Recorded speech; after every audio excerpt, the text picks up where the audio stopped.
तो आज हमने खोला है KTM RC 390 का इंजन, जिसमें स्टार्टिंग प्रॉब्लम आ गई थी।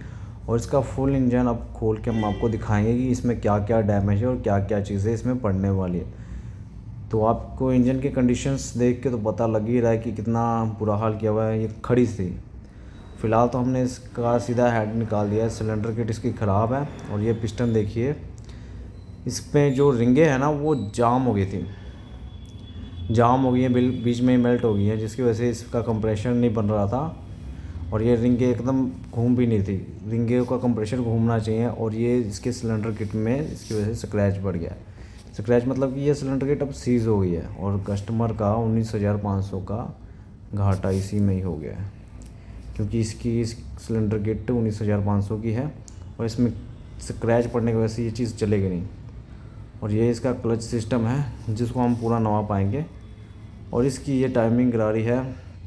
और ये उसका ऑयल पंप है जो ये गरारी ऑयल पंप को चलाती है। और ये इसका सिलेक्टर है गियर, जो गियर चेंज करता है। तो इसको हम खोलेंगे, अब सीरियल वाइज आपको बताते हैं। तो ये जो चीज़ें देख रहे हैं ये सेंटर नट है, जो कि इसी में टाइमिंग गरारी लगी होती है और इसी साइड में टाइमिंग के गियर होते हैं। और ऑयल पंप को भी हम खोल के बताएंगे, जहाँ पे कॉइल्स लगी होती हैं, वॉशल्स लगी होती हैं। तो इन सब गाड़ियों में सबसे ज़्यादा वॉशल्स दिए गए हुए हैं, वो भी एक नहीं, सिंगल नहीं, डबल वॉशल्स। 2 वॉशल्स इसमें होंगी, एक मोटी होगी एक पतली होगी। जो मोटी वॉशल होगी पहले, उसके बाद पतली वॉशल लगती है। उसके गियर में है जो टाइमिंग का वो ऑप्शंस दिया हुआ दिखाया हुआ है, जहाँ से हमने इसकी टाइमिंग सेट करनी है। ये इसका हमने क्लच असेंबली तो निकाल लिया है और हम इसका गियर वो क्या कहते हैं, ऑयल पंप से निकाल रहे हैं। और ये इसकी स्प्रिंग है गियर शाफ्ट में जो लगी होती है, गियर डॉग के साथ जो अटैच होती है वो चीज़ें। और सबसे ज़्यादा इसमें ऑयल पंप का जो होता है हिस्सा होता है ना, वो दिखा देंगे।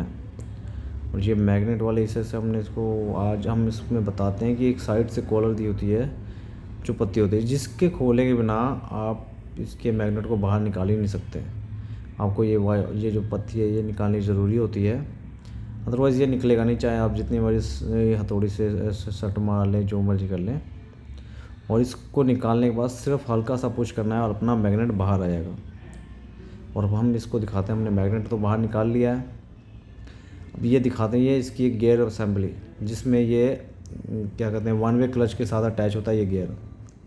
और ये एंटी क्लॉकवाइज घुमाने के बाद ही ये फिट होगा, अदरवाइज़ ये नहीं फिट होगा। एंटी क्लॉकवाइज घुमा के हम जब फिट कर देंगे तो ये अब घूमेगा भी नहीं, एक साइड घूमता है एक साइड फ्री होता है। तो ये अपना 1 वे सही है। और अब हम इसमें दिखाते हैं बैलेंसर गियर की टाइमिंग। और ये अपने सेल्फ के गियर हैं जो 1 वे क्लच को घुमाते हैं। ये देखिए, इन दोनों को ऐसे करके सेट करके लगाना होता है। जब वैसे तो KTM में जो चीज़ है जहाँ पे है वहीं पे ही फिट होंगी, कोई भी कहीं और फिट नहीं हो सकती।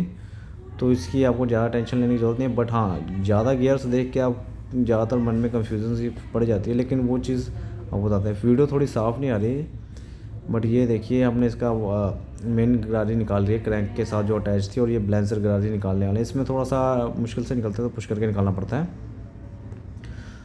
और अब हमने सारे गियर्स निकाल रहे हैं। अब हम आपको दिखाएंगे निकाल के इसका क्रैंक और गियर बक्सा। अब देखते हैं इसकी क्या कंडीशंस है और कैसे है, उसके बाद बताते हैं। फ़िलहाल तो इनमें नट बहुत ज़्यादा होते हैं। अंदर क्लच साइड में कम से कम 1 नट तो क्लच साइड में है और बाकी 3 नट उस साइड मैग्नेट साइड में है। और ये इसका ऑयल पंप हमने निकाल लिया है। ऑयल पंप बेसिकली इनमें दोनों साइड में होता है और दोनों साइड में एक पतली सी वॉशल के साथ ये लंबी पुली अटैच होती है, जो ऑयल को सप्लाई करती है दोनों तरफ से इंजन के हेड तक। तो इसमें निशान है टी का, और टी का निशान दोनों में मैच करना है। अगर मैच नहीं करोगे तो ऑयल पंप प्रॉपर फिट नहीं होगा। तो कॉमन सी बात है, ये टी का टी निशान साथ में मैच कर दो, अपने आप फिट हो जाएगा। और अब हम निकाल के दिखाते हैं इसका क्या हाल है, क्या कंडीशंस हैं, हम भी देखते हैं। फ़िलहाल तो इसकी क्रैंक गई हुई है, हमने उसमें वीडियो में देखा ही था। वो हम इसकी क्रैंक की प्ले को चेक करेंगे। और इसके गियर बक्से में अंदर के साइड में एक मोटी वॉशल होती है, उसको भी लगाना है। और इसमें प्ले देखिए कितनी ज़्यादा प्ले हो गई है। इसी की वजह से कंप्रेशर नहीं बन रहा था, एक सिलेंडर किट चली गई ऊपर से ये, और जो हेड में थे वो केम रॉकर सब उड़ गए थे। अदरवाइज़ मतलब इसका फुल इंजन होगा और कस्टमर का कम से कम तो 47,000 का खर्चा आ जाएगा। और इसमें एक चीज़ आपने ध्यान रखना है